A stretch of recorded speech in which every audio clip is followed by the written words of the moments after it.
Welcome to episode 3 of the Ideal Spaces podcast, a series of 10 vignettes in which we discuss the driving forces behind society as it is today.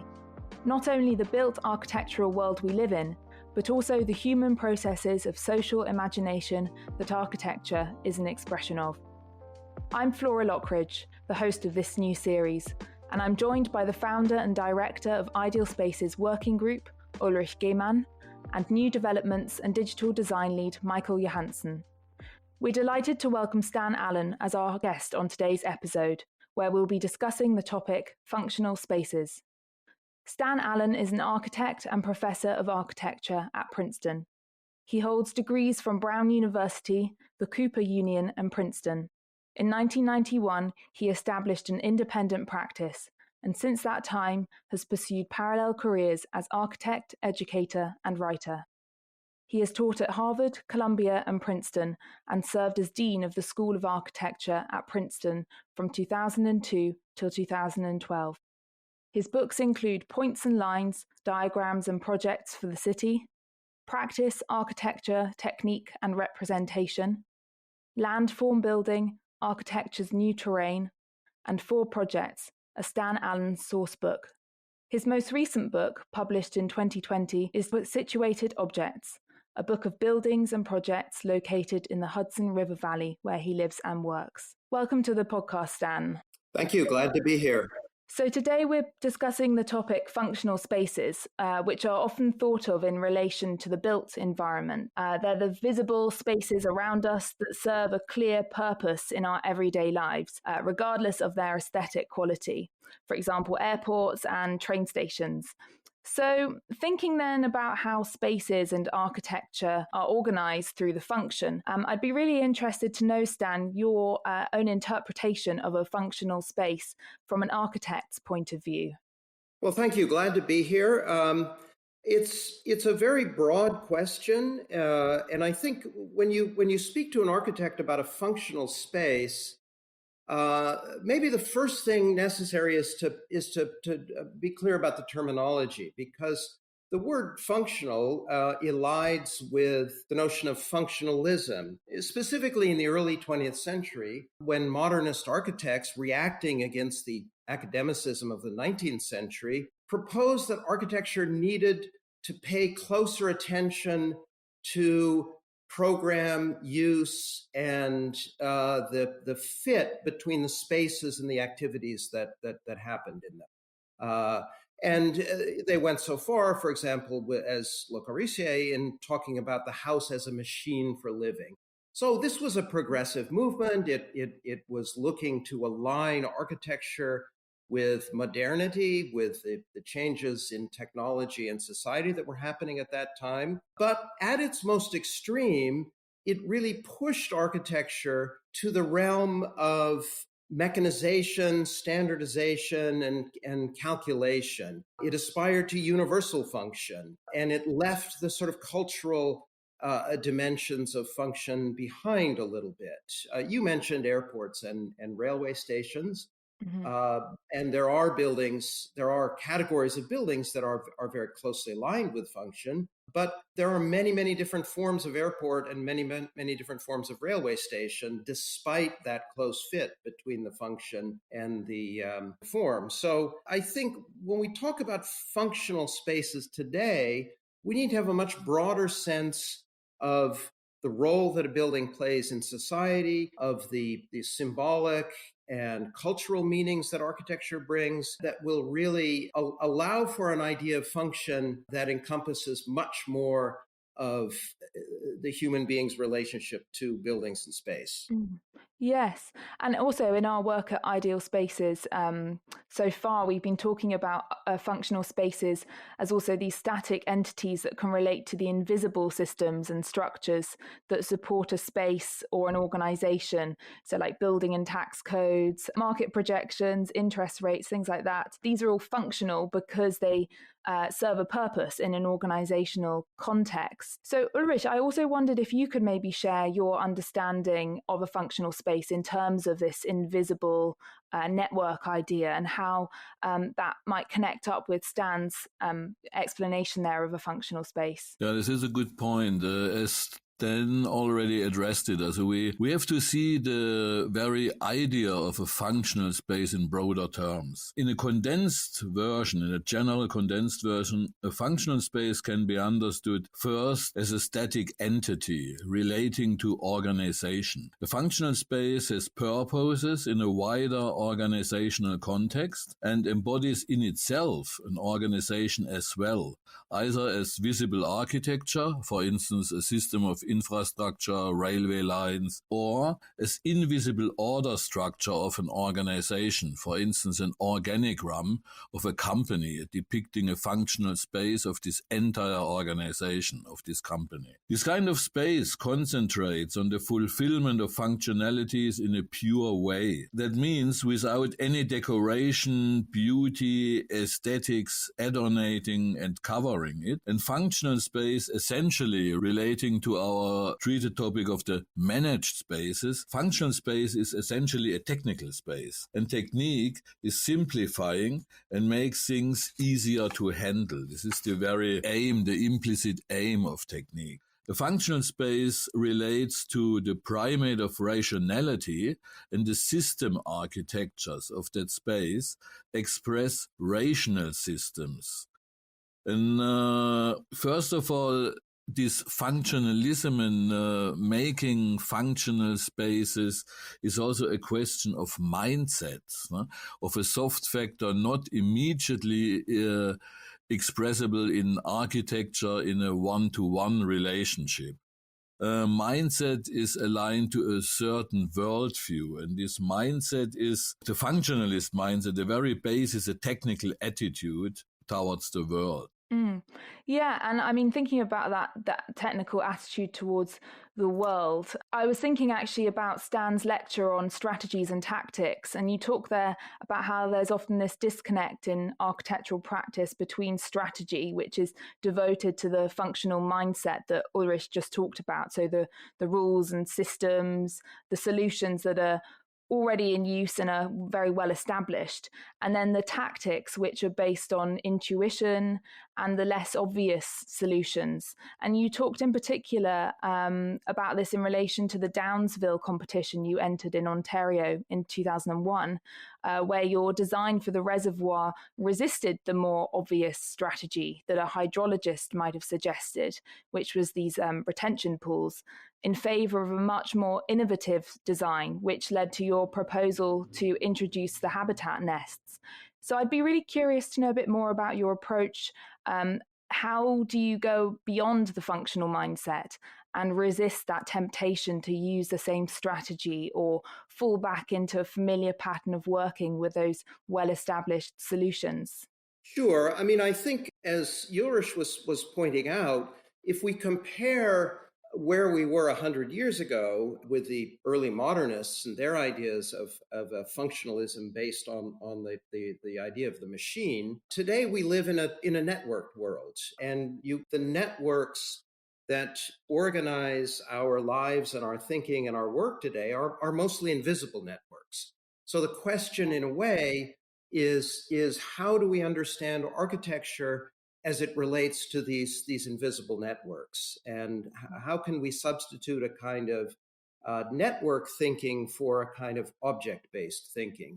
And certainly when you look at perhaps less individual buildings, but urbanism and landscape, you begin to develop, or it opens up a range of possibilities that allow different models for thinking about the relationships between objects and also the life of objects in time. So the example that you mentioned, the Downsview Park competition, which took place right around 2000 and was an early example of my collaboration with the landscape architect James Corner, we were really looking towards models in ecological thinking, in landscape, the long-term behavior of systems, ecological systems that change and develop over time, that incorporate adaptation and feedback, and thought of our work as embedding a certain amount of information into the system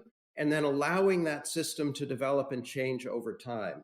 So you have to have, at one hand, a close attention to precisely designed structures. So you mentioned the habitat nests, which had a very specific topography, but then the behavior of those systems over time as they react with hydrology, with plant species, with the local animal species is unpredictable. And it will develop in a certain direction, but not towards a fixed and static final state. Yeah, I suppose that's one of the difficulties, but also one of the really exciting things about developing a project like that. You know, nature and the environment offers the individual so much. There's so much variation in landscape and city models that it's also perhaps difficult to figure out which of these strategies or models have a future, and, you know, which functions these spaces should or could serve. Say, for instance, a park or even a public square. And I was also thinking about the Manhattan grid, which appears to be a kind of continuous, repetitive system, but actually there's lots of possibility there for creating those differences, creating flexibility in how we model those spaces. So how do we decide then which functions or models work best and which are redundant? Well, I think we do have to pay attention to the history of architecture, the history of our discipline, and understand that knowledge is cumulative. And to go back to a more specific architectural scale, there are certain examples. I mean, if you're designing an auditorium, you want the acoustics to be good, you want the sight lines to be correct, but that only gets you so far. And there's a realm of function that has to do, I think, in the same way as we can talk about a very precise set of initial conditions being established in landscape, you can talk about a precise set of conditions being established in a building that will then allow the future inhabitants of that building the maximum degree of interaction and creativity in the future. So in some sense, it operates, I think, simultaneously on several different scales. There is a sense of cultural memory at work here, that people bring certain expectations to buildings. They have familiar forms that they recognize and they understand, and that's part of our toolbox. There is a whole series of technical dimensions. So I mentioned things like acoustics, for example. Certainly questions of structure, and today environmental performance that becomes very, very important. But then you enter into a realm which I think is more intuitive and depends upon, I think, the architect also recognizing to some degree the limits to his or her abilities to fix and predict future forms. So one of the things I always say is that for an architect, if you design a building and you imagine a certain number of events or activities that are going to happen in that building, if those are the only events and activities that happen in your building, you have failed. The success for an architect is when a building is built and people come along and they use it in entirely unexpected ways. In other words, that you as the architect have built into the space a kind of surplus meaning that allows people in the future to interact with the building and find new ways to work with it. Yeah, it actually reminds me of when I went to visit the Bauhaus, the former site of the Bauhaus School of Design in Dessau in Germany. I went on this tour around the Dessau-Turton housing estate, which is one of the affordable housing sites that Gropius designed under the premise of giving kind of a larger proportion of the population light, air, and sun. And these houses were all built using these prefabricated blocks and arranged in these identical pairs of semi-detached houses in really long rows. And they were incredibly functional. And what struck me on this tour was that there's now very little trace of that original homogeneity of the estate, because over the years, owners and residents have addressed many of the construction and design flaws, stripped out and modified the windows, which were all positioned way too high, to bring back, I suppose, more of the human measure that we can afford nowadays to shift the emphasis, I suppose, away from the high function and make houses more suitable living environments. And I guess that highlights the need to allow what you've just talked about there. And also, I think what you've described previously as a kind of loose fit between a space and its use or function, to provide that framework that will, as you say, allow its users some flexibility to make those necessary changes over time. And Ulrich, it'd be really interesting if you could maybe also talk a bit about the importance of the human measure in society today. Yeah, this is an interesting point, especially as from the background what Stan said about architecture, as I understood it, architecture providing a kind of structural base for development of life. And if we see the human measure, this relates to finally, to the saying of Protagoras, this Greek philosopher, that the human being is the measure of all things.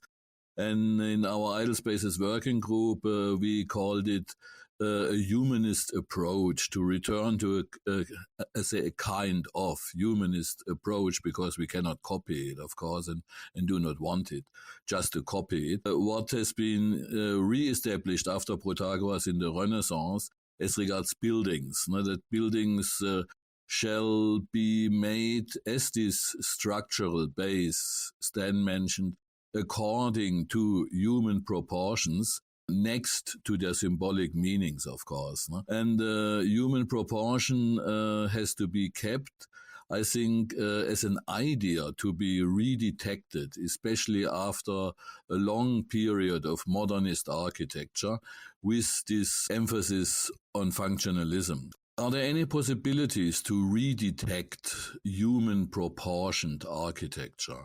I think that, the question of scale is very, very important. And, if you think about it in very, very broad terms, we're surrounded by objects that we interact with every day. Everyone uses a smartphone. The functionality of the smartphone is not in the object, it's in the software. I think somebody landing from another planet would wonder why we're holding these slabs of metal and glass up to our ears all the time. Now, at the very large scale, with let's say large scale engineering works, think about a piece of 19th century engineering like the famous Firth of Forth Bridge, where there's a very, very clear expression of the structural loading. The elements that are in compression are broad and robust, and then the tension elements are very thin and linear. So you can read the structural performance of the artifact in the form itself. Now,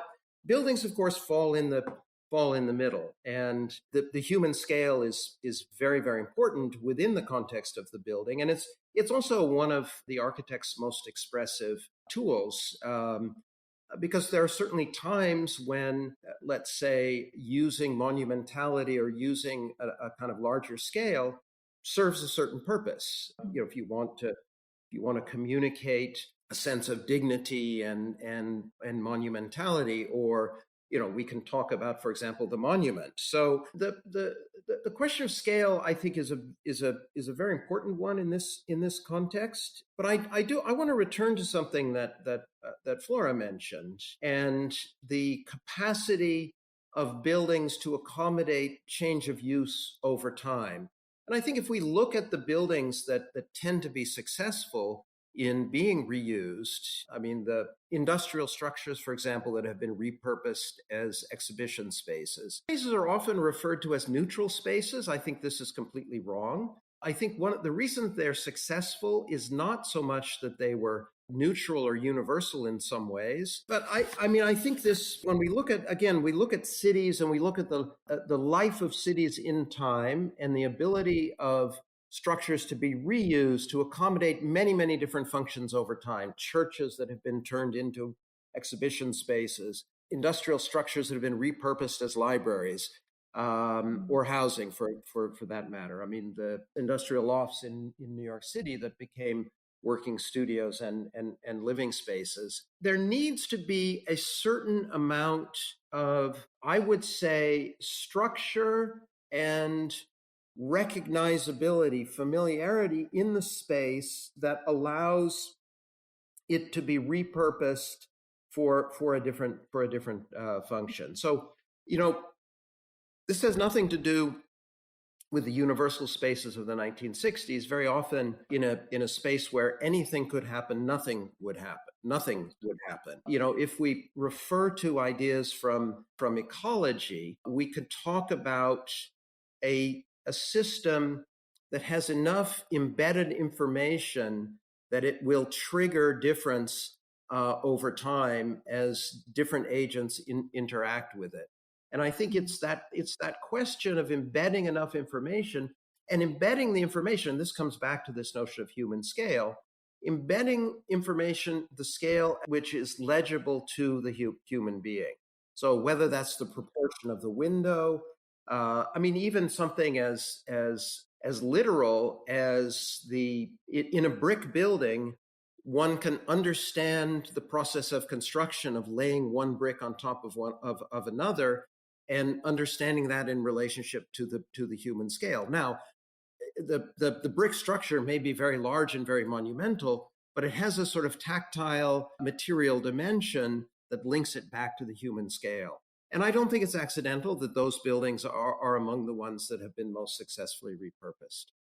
And also, the buildings and spaces that are repurposed are always the ones that people love being in. Often, like the churches that are used for exhibition spaces, because of that rich history, people feel a sense of connection with it. Yeah, this is an important point also as regards this topic of place. If we understand visible architecture also as the art of making ensembles, of making systems of buildings related to each other in both their symbolic meaning and their proportion in creating places. I think a very important point is this relation to place, to feel at home, and to allow for this ecological approach you mentioned, as that life will take place in unpredicted way in the space. The place here, in this case, space's place, will be used and reused and newly used in ways we cannot predict. But as regards the bulk of recent architecture in our daily life worlds, there are no places and there are no human measures. It makes no sense, a bit provocative, to make a housing row of 100 meters where the windows are scaled to human measure, but we have these windows for 100 meters. No? And this again leads to anonymity and to a non-place, in fact, as regards the lived experience in a lived world. I just wanted to build on that. I mean, the distinction between space and place is an important one. The French writer Michel de Certeau makes this very explicit, and he says that place is practiced space. That is to say, space is an abstraction, but when human subjects interact with spaces, they create places. So again, it comes back to the human subject in the space reacting with the space that converts the abstraction of space into something which is concrete and lived as a place.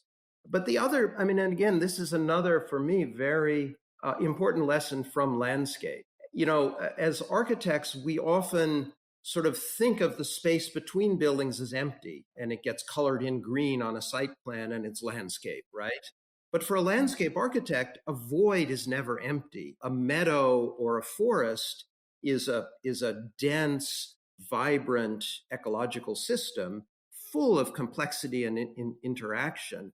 So I think we need to learn that, we need to live that lesson from landscape architects that there's no such thing as a void, and that the spaces between buildings are as important as the buildings themselves. I mean, this, when Ulrich mentions ensembles, not to think of individual buildings or individual objects, but to always think in terms of the spaces between buildings. That's really, again, this is where things take place. They take place in the empty space. I also think about the space, the invisible space that was mentioned before, of information that we also have to consider today, where we maybe should need a sort of an information architect to deal with its presence in certain spaces. I think that's a very good point. The functional space today, in my perception, is first of all the invisible architecture of all these infrastructural spaces we need for our daily survival as members of a civilization as it is now. All these social media devices, etc., etc. Also, this is architecture. Also, this is space, and it is functional space in its very essence. Yeah, and what is actually do to us. For example, when I'm talking to a person in the telephone, I'm closer to that person than the person that is actually beside me in the city space. So where is the place then? Yeah, that's absolutely true. I guess as an architect and not as a systems designer, and as you mentioned, this is a reality of our everyday life. And in fact, certainly in the last 9 months, it's become an even greater reality. And I think that's caused a lot of us to rethink some of these notions about space and place and so on. That is to say, almost by necessity, we inhabit this virtual space of the network increasingly, to the degree almost as much as we inhabit the immediate space that's around us. I guess, though, as an architect, I would like to underscore the capacity of architecture itself to function virtually. That is to say that we often tend to make a very general distinction between a sort of virtual networked space on the one hand, associated with technology and digital technologies in particular, and the material reality of the space around us. But I think our particularly when we interact with cities and with landscapes, and perhaps this is simply a kind of measure of the way in which this sort of contemporary networked thinking has affected our perception in our lives. I think we're making the same kind of simultaneous connections with what's proximate and what's distant as we are, as you described, for example, when you're talking on the telephone or on a Zoom conversation, that toggling back and forth between immediacy and virtuality, between proximate and the distant, is very much part of our experience, let's say, being out in a natural landscape. So I agree with your point, but I don't think that kind of perception that you talk about is purely a property of contemporary digital net. I guess it's also to do with the kind of rhythms of life, those spaces. Well, exactly, yeah. The spaces you were describing between buildings, for example, allow you to stand back and to appreciate the exterior of the building before you go inside, maybe. But I was thinking also, when you talk about kind of technology, what role do you think the computer or machine plays in architectural practice? Things like digital design, programming. Do you think they stimulate new ideas and open up new creative patterns or functions that might not otherwise be possible? Or do you think this way of working is more limiting in some ways? No, above all, it's a reality of the way we work today. I suppose been fortunate to have followed this fairly closely, having been involved back in the early to middle 90s with the early experiments around what came to be called the paperless studios at Columbia University. Columbia was, under the leadership of Bernard Tschumi, was one of the first architecture schools to really introduce the computer as a design tool. I mean, computers had been an important part of architectural practice going back to the 1980s, and certainly by the middle of the 1980s, CAD softwares were a matter of course for technical drawing production. And there were, going back much further to the 1960s, there was research into algorithmic design and interface design with computers, but it was really in the early 1990s that the softwares and the hardware became available to really think about the computer as a design tool in art. And, frankly, in those early years, there was something a little bit cult-like about computational design. There was a very small group of people, very passionate about this future. They spoke a very esoteric language that outsiders couldn't understand. And the discipline was very divided. There were people that time who really did see computational design as a threat to the, let's say, the kind of tactility of architecture, the immediacy of the drawing by hand, the physicality of building. But by and large, that polemic atmosphere has dissipated. And it's dissipated for a number of reasons, but in large part, it's dissipated because of the democratization of the software and the hardware. That is to say that contemporary digital design technologies are widely available, easy to learn, and the generation of architects who are in their 30s and 40s have never designed except on a computer. So the computer is simply a fact of life today. The idea of there being a separate category called digital design, as there was in the 1990s, that simply doesn't exist anymore. All design is digital. And at the same time, there is quite advanced research going on at places like the ETH in Zurich that involve scripting and robotics and really pushing the envelope forward. So I think it's a matter of thoughtfully coming to terms with what's new about this technology and what hasn't changed about this technology. So, for example, the everyday workflow when you're modeling and drawing on the computer, the softwares are automating operations that are not dissimilar to analog drafting operations. So, in fact, I think if we think about the kind of long history of representation and projection that's been elaborated by writers and theorists like Robin Evans, many of these operations persist in the computational space of digital design work. At the same time, the workflow is much more fluid. It's much more abstract. So I think, and again, I think if we look at that generation of architects in their 30s and 40s, we see the way in which they have incorporated that fluidity into their practice, but without consciously claiming the kind of newness of the digital design space.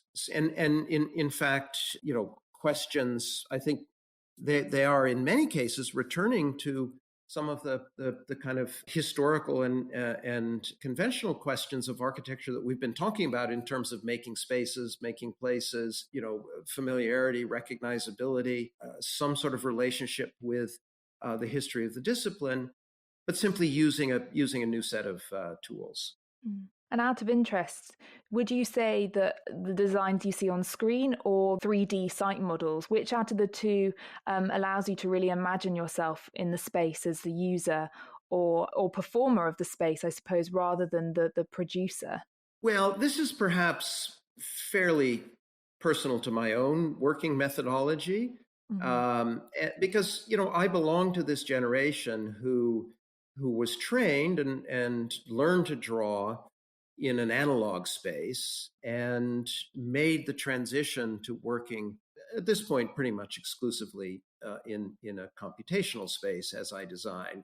I mean, this in many ways goes back to the point I was making before about understanding architecture as a virtual technology. So even in an analog space, when you're drawing by hand, the drawing that you make is still very much an abstraction. I mean, again, this is for me a kind of, it's a kind of founding paradox of architectural practice. That is to say that buildings and cities are concrete physical entities in the world. You know, they are there, they are material. You can interact with them in a very direct and kind of physical way. And as architects, that's our aspiration, right? Is to make something new in the world that's real and material. The tools that we use, even before the computer came along, were highly abstract tools. Plans, sections, axonometrics, perspectives. These are all highly abstract tools. And then, you know, if you think about engineering design, calculation, material specification, these are all very, very abstract. A drawing of a building is not a little picture of a building. A drawing is a kind of abstract construction that refers to a set of conventions that have been developed over time, notational conventions that we work within that allow us to imagine spaces in the future, right? So in some sense, I would say the toolbox has changed, but that operation hasn't changed. We're still operating with very, very abstract tools and imagining physical spaces that are projected into the future. I like the linguistic alignment. When we talk about architectural drawings, we talk about projection, systems of projection, and descriptive geometry. But you know, literally, project means to throw something forward into the world. So that idea that we're projecting, we're using abstract tools to project something real into the world. That hasn't actually, in my mind, changed that much with the computer. It's an interesting point, as it is projection from its Latin origin. This is one of the very reasons, by the way, why we are named ideal spaces, as an idea, as an inner image directing towards the future and trying to make an abstract depiction of some possible future or futures. The other thing is this basic procedure of projecting might be the same, but as a question, what is about perception? And as a result of perception, what is about conceiving these future spaces? Is there a difference as regards our topic of functional space? If we use this, let's say, this bulk of instruments provided by the functional spaces, this computer-related invisible functional spaces of procedures and instruments. Is there a difference in perceiving space and hence a difference in conceiving future spaces compared to the classical analog methods where I have a more direct view on reality, even if this reality might be a future projected one, or is there no essential difference? No, I think there is a difference, and I think it goes back to something that Michael was saying. That we you know, in a contemporary world we inhabit this networked space, and so I think there are models available to think more fluidly and to again, I think if there's for me a major change between the sort of classical attitude and the contemporary attitude, it has to do with paying closer attention to the question of time. I mean, for me, the thinker that I turn to in this regard is I'm hesitating because Gregory Bateson is not sort of identifiable as a kind of single figure. He was trained as an anthropologist. He was associated with the early discussions around cybernetics. He's seen as a sort of pioneer of environment and ecological studies. He was active as a family therapist. So he's uncategorizable, which again is perhaps symptomatic. And Bateson, if there's one thing that Bateson insists on over and over and probably ties together all of his diverse activities, it's what he calls ecological thinking. Ecological thinking is thinking about the life of systems over time as they incorporate feedback and adapt and change. It's talking about information exchange. It's Bateson that gave this famous definition of information as the difference that makes a difference. So, and Bateson was highly critical of the conventional scientific method that would take an object or a system out of its context in order to study it. One of the things we know about ecological systems is that they operate always across boundaries. So I think to operate more broadly in this idea of ecological thinking, of paying attention to change over time, not to static entities, but change over time, as Ulrich is suggesting, that has changed, I believe, or has the potential to let us think about spaces and cities and buildings in new ways. It's a very interesting point. As a background info, I was trained at the University of St. Gallen in Switzerland, and there we had an entire branch. We called it biology and management, so related to managed spaces, and we plugged through Bateson to autopoiesis theory and related to Bateson's ecology of mind. The interesting point with regard of this ecosystem idea, it relates to the notion of Gestalt. So we are looking at wholes finally. And if we look at wholes, at holistic entities, in a historical perspective, we have the phenomenon of rhythm. Are there rhythms? Are there certain patterns in time we might call rhythm? And is this a peculiar kind of order evolving over time in an evolutionary process? No, absolutely. I mean, that is another aspect of Bateson's thought, is to pay more attention to patterns as opposed to objects, and which again, for me, I mean, this is partly where my proposition about paying attention to the spaces between things. And then, as you say, of course, a rhythm is nothing but a pattern in time. And, as John Cage tells us, it's the silences that are as important as the notes in a rhythm, right? So yeah, absolutely. And I think, again, that shift from object to an ecological system unfolding in time is for me really a key notion. The other thing I think is very helpful with Bateson is his distinction. I mean, this substitution of the 19th century notion of energy and impacts for, in his case, 20th century notion of information exchange. So I mean, to take a very simple architectural example, we can think about something like a pitched roof and the rain falling on a pitched roof. And, conventionally as architects, we're sort of thinking about that in terms of, let's say, its sort of cultural meaning, the functionality of a steep pitch versus a lower pitch. But Bateson can reconceive all of this in terms of information exchange between the raindrops and the roof. And, I like that because it makes the raindrops an equal protagonist to the roof, you know? This is a very important and interesting point, Stan. We considered coming from this ecology and conceiving history as evolutionary process mindset, as Michael and I, and concentrating on the notion of Gestalt as the expression of a whole.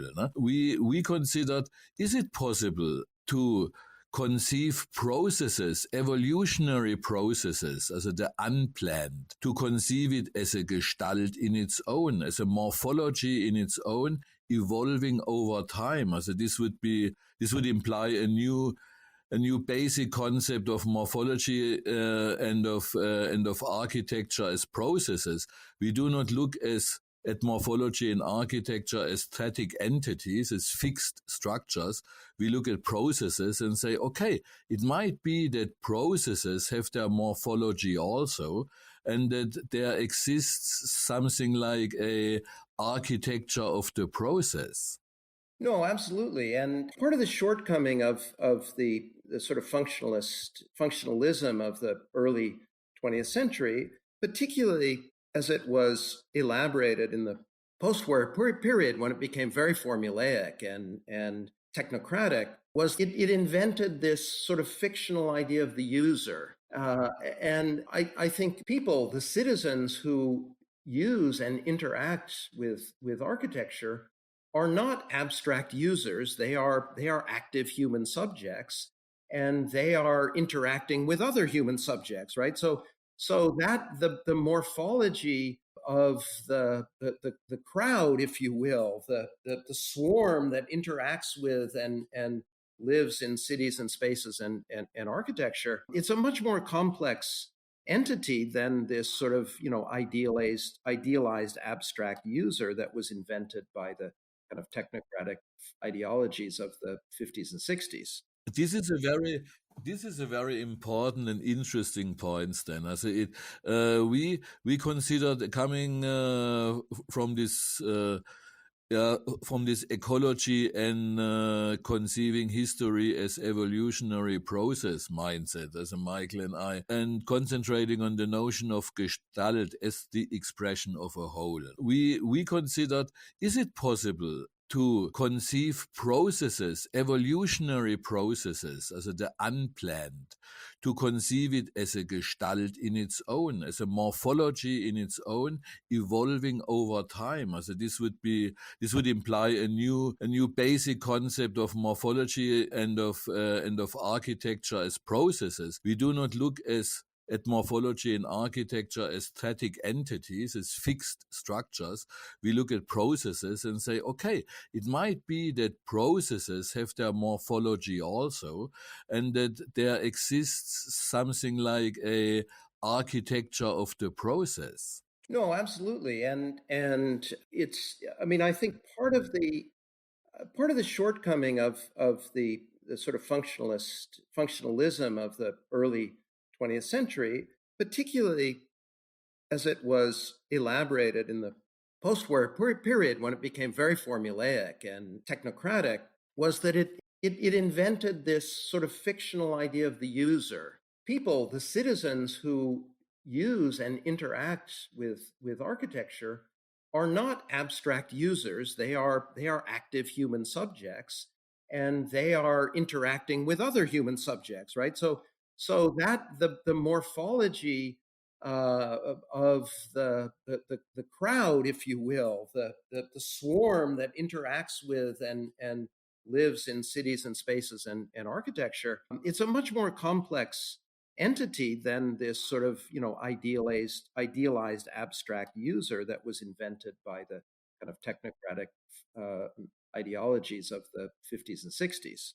Dan, you touched on the notion of notation earlier, and I'd like to go back and ask you a bit more about that concept. I find it really interesting how you write about architectural or design processes in relation to a performance that follows a certain score, and that score helps to coordinate these different organizational systems that we've been talking about today. The architect channels the energy and the information, and the work becomes a sort of event. And I wondered if you could tell us a bit more about your work on notation and how notation helps to escape the functional mindset and the impulse, I suppose, of reproducing the given standard, but encourages us to focus instead on new processes and methods of working. Sure. I mean, I suppose just to put it in historical context, I was a student of Bernard Shumi's, and then, of course, for 13 years teaching at Columbia, he was the dean. So Schumi is somebody who, along with Rem Koolhaas, was really among the first people to talk about the use of notation in architecture. So Schumi, specifically in his Manhattan transcripts projects from the 1970s, and his borrowing of these notational scores from Sergei Eisenstein, among other people. So it's not accidental that the two architects in the 70s and 80s that we associate with the rediscovery of program, that is to say Bernard Tschumi and Rem Koolhaas and OMA, were both paid close attention to notation. So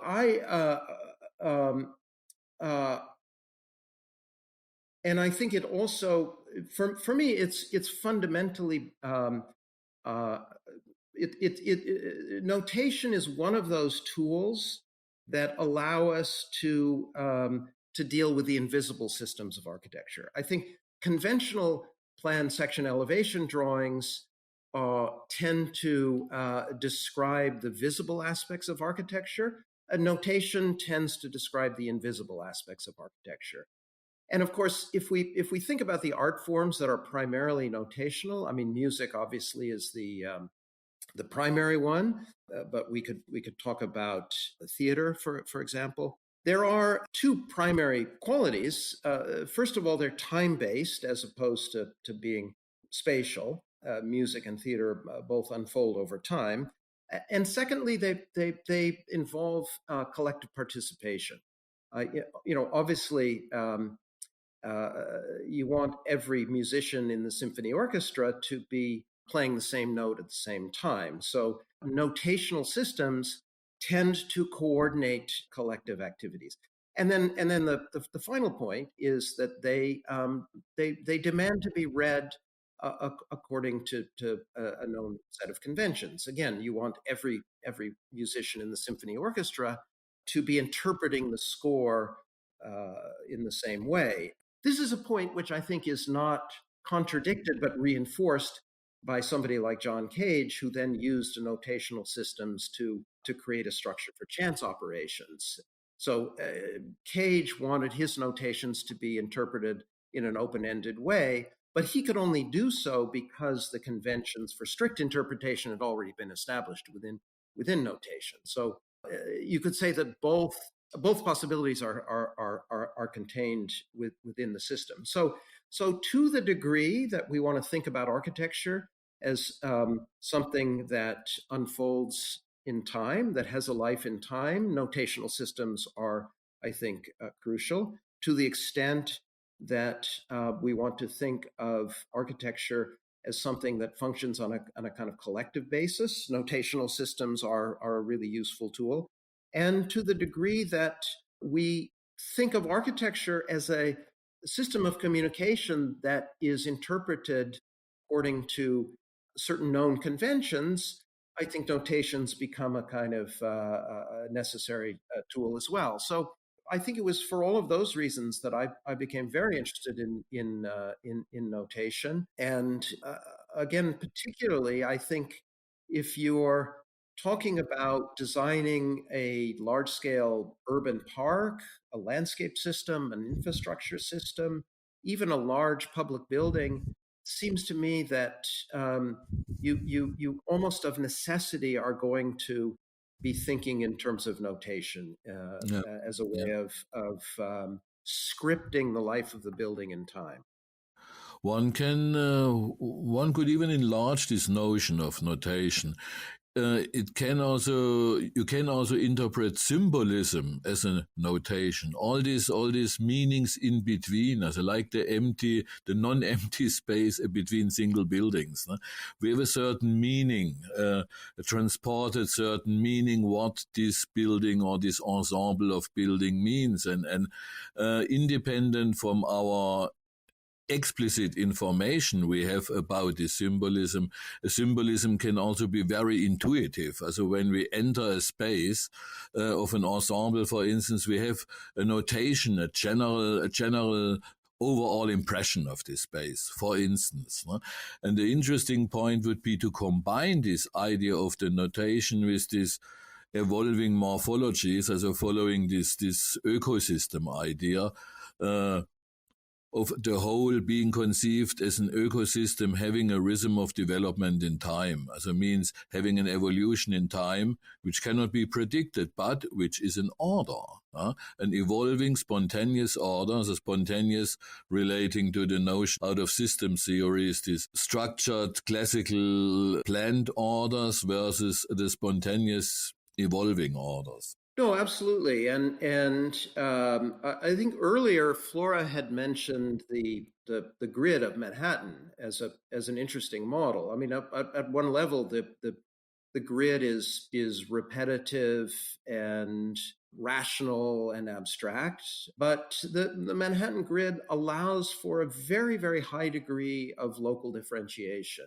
That requires looking a little more deeply into things like individual block structure and typologies of the differences between avenues and streets in Manhattan, and even the sort of specific dimensions and lot sizes and questions of typology of the townhouse, for example. But I think for me at least, and following on this notion of a broader notion of notation, the idea of a system which is highly differentiated at the local level, that is to say, it allows for individual expression, but at the same time develops into some sort of coherent notion of the whole. I mean, this is loosely what I have described as a kind of field condition idea that really talks about different. I mean, it goes back to what you were saying, the relationship between the whole and the part, the idea which, you can think of in a very loose analogy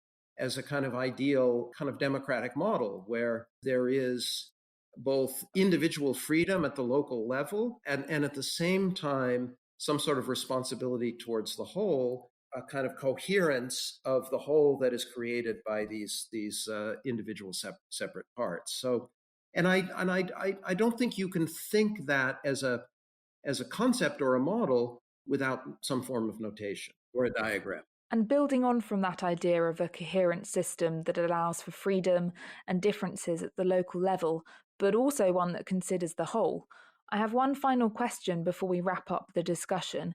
I'd be really interested to know, Stan, what you think this kind of system might look like in the future. Of course, I know it's difficult to predict, but thinking in the broadest terms about a model that might emerge and the challenges, I suppose, that humans are currently facing, what can we expect? I would say, for me at least, in the broadest terms, if the dominant intellectual and aesthetic question of the 20th century, for me at least, revolves around technology. I think that for me at least, the dominant intellectual and aesthetic questions of the 21st century are going to revolve around questions of nature and ecology. And that's going to require a more fluid mindset and an openness, I think, to some of the concepts, in fact, we've been talking about today. And it's very difficult to predict what that's going to look like. But I think if we're going to deal with these large challenges that are facing humans on the planet today in terms of ecological devastation and climate change, it's not going to require new technologies. It's going to require new forms of thinking. And I think the outlines of that thinking are in some of these questions we've talked about today. Thanks for your thoughts on that. And thank you once again, Stan, for joining us to explore this incredibly rich topic. Your ideas about reconnecting architecture with time and process, and understanding architecture as a material practice that should anticipate and continuously evolve over time, have really helped us open up the meaning of a functional space, and also helped us to see how spaces can once again find a human measure that makes them sustainable living environments. So thank you. It's been a real pleasure having you as a guest on the podcast. If you've enjoyed this episode and are interested in finding out more about the topics we have discussed today, please do check out the publications by Stan Allen listed in the show notes below. To find out more about Ideal Spaces Working Group, do visit our website, idealspaces.org, and Instagram page at idealspaceswg. where we upload new material and ideas every day. Thank you for listening, and see you next time.